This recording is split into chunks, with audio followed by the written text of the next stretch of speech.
A paz do Senhor Jesus. Hoje nós estamos na lição de número 6, justificados pela fé em Jesus Cristo. Hoje nós vamos falar do capítulo 3 da carta aos Gálatas.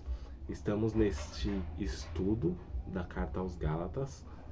Já passamos pelo capítulo 1 e 2, onde Paulo ele traz um resumo da vida dele e de algumas coisas que ele tinha feito que eram importantes.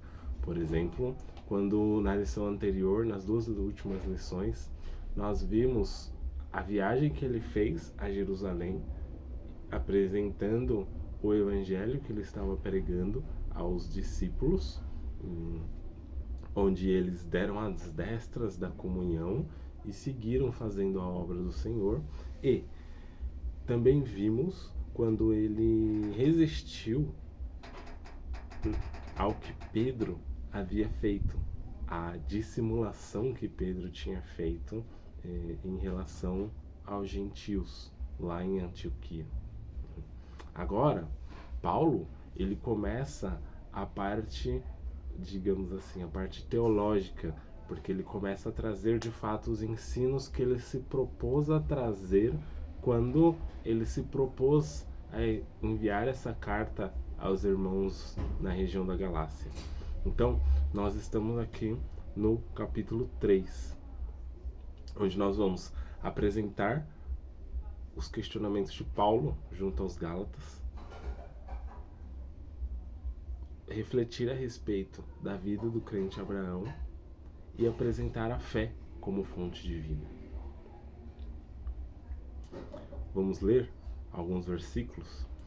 Ó insensatos Gálatas, quem vos fascinou para não obedecerdes à verdade, a vós, perante os olhos de quem Jesus Cristo foi apresentado como crucificado? Só quisera saber isso de vós: recebestes o Espírito pelas obras da lei ou pela pregação da fé? Sois vós tão insensatos que, tendo começado pelo Espírito, acabais agora pela carne? Então, esses três primeiros versículos que nós lemos nos apresentam um pouco do questionamento que Paulo faz aos Gálatas. Veja que nos capítulos anteriores, Paulo estava mostrando como ele foi diante dos apóstolos apresentar o evangelho da incircuncisão, que é o evangelho em que trata as questões cerimoniais da lei como meramente questões cerimoniais, como questões culturais, seja da circuncisão ou a alimentação ou essas coisas, não como práticas que condicionam a salvação. Então, Paulo ele traz esse questionamento. Como que os irmãos da região da Galácia foram fascinados, foram conquistados, foram seduzidos, encantados a esse evangelho, a esse falso evangelho? Isso porque os irmãos estavam perdendo o juízo, deixando de lado critérios e ficando fascinados com uma outra mensagem. Outra mensagem esta que Paulo já classificou como sendo um falso evangelho. Ele não era um evangelho verdadeiro, ele não falava da salvação através de Cristo e somente Cristo.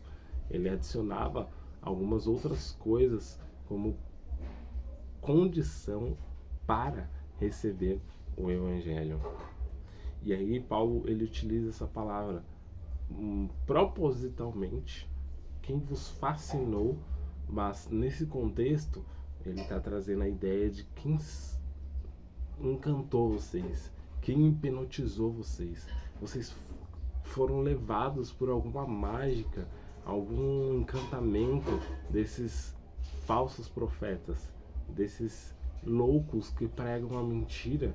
Quem foi que hipnotizou vocês para acreditarem nesse falso evangelho?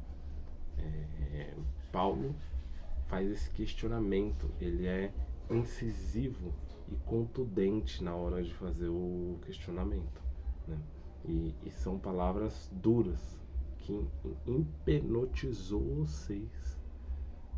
E como vocês podem começar no espírito e agora terminar na carne, que são coisas diametralmente opostas.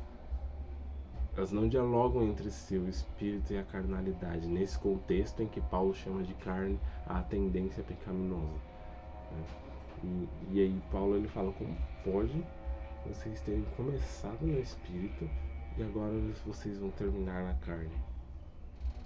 Paulo fala isso, que vocês começaram certo.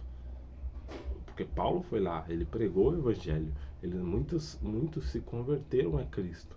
E agora eles estão crendo em outra coisa que outro criou, inventou, um falso evangelho.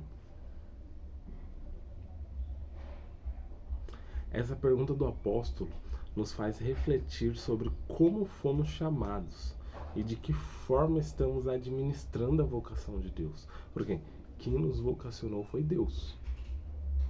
E Paulo faz esse questionamento. E nós precisamos fazer esse questionamento.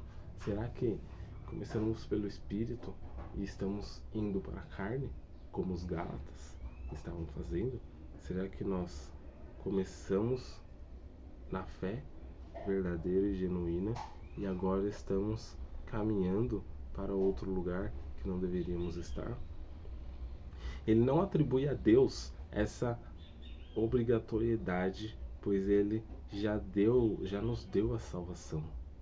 Paulo atribui a nós a capacidade de exercer de forma correta a análise do que estamos ouvindo para não sermos enganados pela doutrina errada. Colocar em prática as coisas que nós estamos ouvindo, mas não colocar em prática as obras da lei impede a igualdade com o sacrifício de Cristo. Porque nós vimos nas lições anteriores que esse era o problema. Eles estavam sendo convencidos de que o sacrifício de Cristo não era suficiente. Eles precisavam fazer alguma coisa para merecerem a salvação. Não foi Deus que fez algo para nós. Não foi Jesus que fez algo suficiente e completo. Ele fez uma parte, agora você, para merecer a salvação, você vai fazer uma outra parte. Então, esse é o ensino que está sendo combatido aqui. As obras da lei contra a pregação da fé. Veja que nós vamos ver nos próximos capítulos do nosso estudo aos Gálatas que as obras são consequências de alguém que já foi salvo. As obras só fazem sentido e elas só têm utilidade se elas manifestam uma transformação que recebemos no coração, se elas manifestam a salvação que recebemos de Deus. Caso contrário, as obras não servem para nada, elas não têm utilidade nenhuma. Então, a pregação da fé que alcançou os Gálatas, quando esses ouviram a mensagem de Paulo, estava sendo substituída. Jesus havia sido representado aos Gálatas como crucificado. Era como se a pregação de Paulo fosse uma obra de arte, uma pintura, apresentando Cristo como crucificado. E eles haviam enxergado dessa mesma forma. A cruz representa a morte de Cristo. E o próprio Cristo representava o sacrifício perfeito de Deus. Não havia sido nenhuma morte por nada, ou por erro judicial, mas voluntária. Por isso, o Pai me ama, porque dou a minha vida para tomar a torná-la. É o que fala em João. E o próprio Jesus, ele traz a reflexão de que eu estou entregando a minha vida.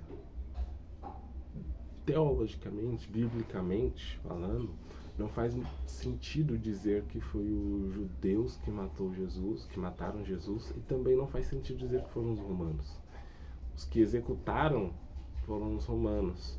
Os que incitaram e pediram a morte foram os judeus, mas isso só aconteceu porque primeiro ele se entregou para isso. Então é uma consequência. E é assim que eles tinham sido. É assim que o evangelho tem sido apresentado. Esse é o evangelho verdadeiro.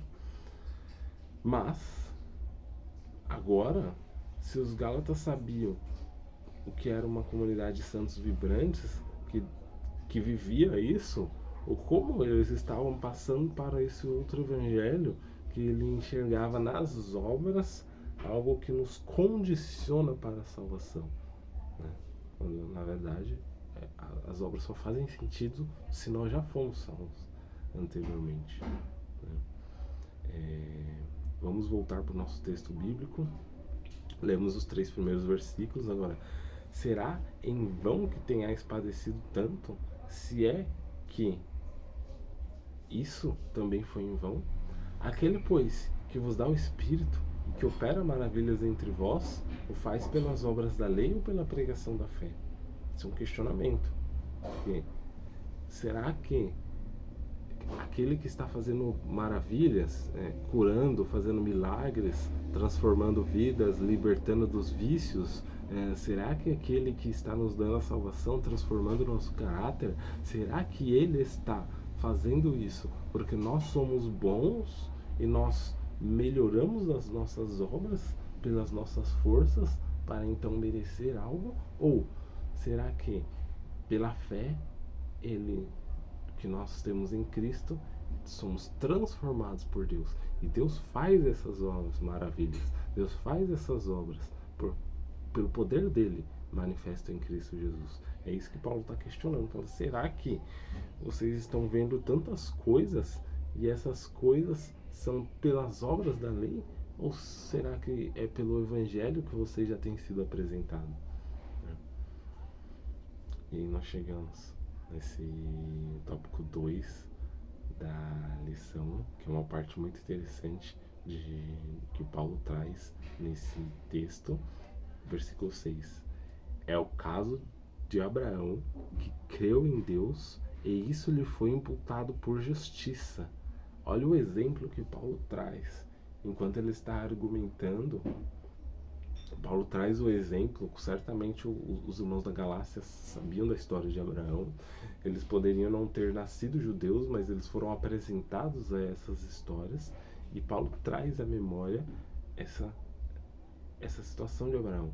Então Paulo cita com a perspectiva de que nós vamos lembrar. Olha, quem foi Abraão? O que Abraão fez? Abraão, ele foi chamado por Deus para sair da sua parentela, sair da sua cidade, sair do lugar onde ele estava e ir para uma terra da qual Deus havia de revelar. Deus anunciou que por meio da descendência de Abraão, todas as nações, todas as famílias, todos os povos seriam benditos, seriam abençoados. Então, Paulo traz essa história para falar, olha, Abraão creu e isso foi lhe imputado por justiça. Ele não se tornou justo porque fez a circuncisão. Pelo contrário, ele creu, isso foi contabilizado, isso foi colocado na história como justiça. Ele foi justificado pela fé. Aí depois que ele já está caminhando com Deus, ele já está justificado pela fé, Deus chamou ele e falou, agora você vai fazer um ritual, uma cerimônia para demonstrar o seu relacionamento comigo, a sua aliança comigo, que é a circuncisão. E ela foi criada depois. Deus mandou ele fazer depois. Mas não foi a circuncisão que justificou ele. E aí, ainda mais as outras normas, as outras regras que existiam na lei judaica, elas foram séculos depois disso. Versículo 7. Sabeis, pois, que os que são filhos de Abraão. Ora, tendo a Escritura previsto que Deus havia de justificar pela fé os gentios, anunciou primeiro o Evangelho a Abraão, dizendo: todas as nações serão benditas em ti. Então, olha que coisa interessante nós temos aqui. Abraão foi considerado justo e para ele foi anunciado o Evangelho em primeiro lugar. Isso é o que Paulo está trazendo. Então, Paulo mostra que essa lei de Moisés não é superior à graça de Deus, é a salvação, e também não é superior à salvação pela fé. A palavra de Deus destaca que Abraão foi chamado por Deus para deixar a sua terra e os seus parentes para herdar uma terra que ele nem mesmo sabia onde era. Ele creu em Deus, dando início a uma viagem cujo destino era ignorado, mas estava ciente da fidelidade de Deus. Então, ele estava consciente, ele sabia, ele tinha certeza. E é essa parte que Paulo está trazendo. Ele creu, ele teve fé, e ele agiu conforme essa fé que ele tinha. Ele agiu de acordo com a fé que ele tinha. Ainda que ele não fosse perfeito, isso é um ponto interessante. Abraão não era perfeito. E nós vemos algumas situações questionáveis que Abraão se colocou na sua caminhada. Ele não era perfeito, mas a sua fé fez com que ele fosse considerado justo. Não as suas obras, porque suas obras não eram perfeitas, mas a sua fé. E aí ele foi considerado justo. O Eterno levou o ancião para fora da tenda onde estava, e como era de noite, pediu que ele contasse as estrelas. Isso foi uma situação. Quem não lembra, quem não recorda dessa situação em que Deus se apresentou a Abraão, falou para ele contar as estrelas. Abraão não conseguiu contar. Então Deus disse: assim como as estrelas dos céus, será a sua descendência, no sentido de incontáveis, numerosas, uma quantidade muito grande que não dá para mensurar, não dá para medir. O verso a seguir diz: e creu nele o Senhor, e foi imputado isso por justiça. É o que fala em Gênesis. Ele creu e isso foi contabilizado, isso foi imputado, registrado como justiça. Ele cumpriu toda a lei ao crer na palavra do Senhor. E ele recebeu esse anúncio do Evangelho. Esse é um ponto muito interessante, porque Paulo, ele traz essa ideia e ele traz essa interpretação, inspirado por Deus. Ele interpreta que Abraão, ele recebeu o anúncio do Evangelho antes de todas as coisas, antes de todo mundo. Paulo menciona que Deus havia previsto que a fé seria o instrumento pelo qual os pecadores, judeus ou gentios, fossem declarados justos diante de Deus. O Eterno escolhe a fé e não as obras para justificar uma pessoa. Foi o próprio Deus que escolheu que as pessoas vão ser justificadas pela fé. Eu não vou esperar que elas tenham obras dignas, porque elas não têm. Eu não vou esperar que elas façam isso e aquilo, cumpram um ritual meramente formal para ser aceitas, para serem merecedoras ou dignas. Mas pela fé eu vou imputar que elas são justas. Isso.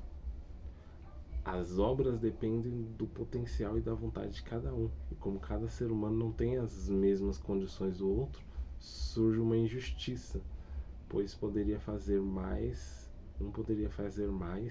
obras e o outro não, né? Isso é uma das coisas, né? Paulo, ele, na carta aos Romanos, ele fala: não é de obras para que ninguém se glorie. Tanto que as nossas obras não são suficientes para apagar uma dívida eterna, que é a dívida dos nossos pecados, como também nós não vamos nos gloriar ou querer olhar para Deus no mesmo nível que nós estamos, como sendo aquele que deve algo para nós, porque nós fizemos o que deveríamos fazer.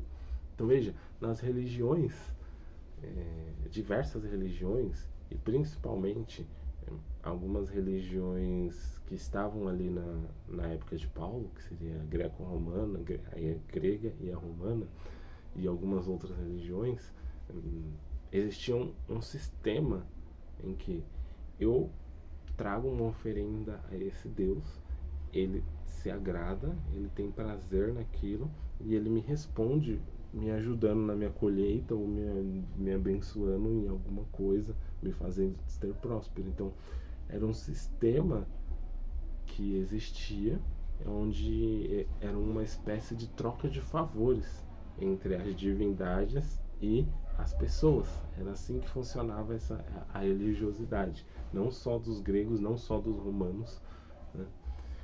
Mas nesse sistema eu posso chegar até Deus e ser arrogante e dizer: eu fiz a minha parte do contrato e agora você tem a obrigação de cumprir a sua parte do contrato, né? Então imagina nós chegarmos até Deus e falar: eu fiz a minha parte, agora você tem que cumprir a sua parte da obrigação. O que eu vou exigir de Deus, né? Infelizmente, e esse é um erro que acontece em alguns lugares que se chamam igreja, e eles trazem essa ideia de você tem que exigir que Deus faça. Você vai cumprir aqui a campanha do sal grosso, ou a campanha do tijolo ungido, ou vai dar o voto da fé, e agora você vai exigir, você vai dizer, você vai determinar o que vai ser feito, né? Então, isso seria possível se nós recebêssemos as coisas de Deus por causa das nossas obras. Então esse sistema faria sentido. Mas esse é um falso evangelho. Isso não existe. A Bíblia não ensina dessa forma. Isso é um falso evangelho. Na misericórdia não há mérito de quem erra. Eu, você, nós. Mas sim mérito de quem exerce a misericórdia. Jesus, que exerceu. Misericórdia é compadecer-se da miséria alheia, olhar para nós nos nossos pecados, olhar para nós separados de Deus e se compadecer com essa situação miserável. Então, exercer a misericórdia, vir até aqui na terra, oferecer um sacrifício por nós. Isso é cumprir mostrar misericórdia, exercer a misericórdia. Na graça recebemos o que não merecemos. Que aí a frase famosa, graça, favor e merecido, que é você receber algo que você não tem condições de fazer algo para merecer. Você não tem condições de retribuir aquilo. Então, com isso nós concluímos o segundo tópico e vamos continuar a nossa leitura. Versículo 8. Ora, tendo a Escritura previsto que Deus havia de justificar pela fé os gentios, anunciou primeiro o Evangelho a Abraão, dizendo: todas as nações serão benditas em ti. De sorte que os que são da fé são benditos como crente em Abraão. Então, o Evangelho já foi anunciado, embora alguns tivessem a interpretação de que todos serão benditos, tendo os judeus em um patamar superior ao do resto da humanidade. Mas agora Paulo mostra que não existe essa desigualdade. Todos são benditos diante de Deus. Todos são alcançados pelo Evangelho de Cristo e são benditos E essa promessa que Abraão creu, esse evangelho que foi anunciado a Abraão, já se cumpriu e se cumpre em nós. Então, todos aqueles, pois, que são das obras da lei estão debaixo da maldição, porque está escrito: maldito todo aquele que não permanecer em todas as coisas que estão escritas no livro da lei para fazê-las. Então, a lei existia e ela foi importante para mostrar a necessidade de um Salvador, mostrar a necessidade de perdão dos pecados, mostrar a direção da justiça. Então, por isso, Paulo, em outros textos, ele fala: a lei foi como um aio, aquele que conduz na direção certa, né? Aquele que aponta, fala: para lá a direção correta. Mas malditos são todos aqueles que têm esperança nas regras, no cerimonial, porque a lei mosaica ninguém conseguia cumprir. Não era possível, nós não temos capacidade de cumprir ela na sua totalidade. Então, malditos somos todos nós quando nossas esperanças estão meramente na lei. Mas, se a nossa esperança está em Cristo, aí vem o versículo 11. É evidente que pela lei ninguém será justificado diante de Deus, porque o justo viverá da fé. O justo viverá da fé. Esse texto foi escrito por essa expressão essa frase foi revelada por Deus a Abacuque, que ele estava angustiado pelo pecado do povo de Israel. Ele orou e ele recebeu uma revelação de que Deus estava levantando dos caldeus, que é a Babilônia, alguém para julgar os pecados de Israel. Porém, ele se incomoda e ele se espanta e fala: mas como assim Deus, que é puro de olhos, vai escolher uma nação que é pior do que Israel para julgar Israel? Como que funciona isso? Ele não entendeu.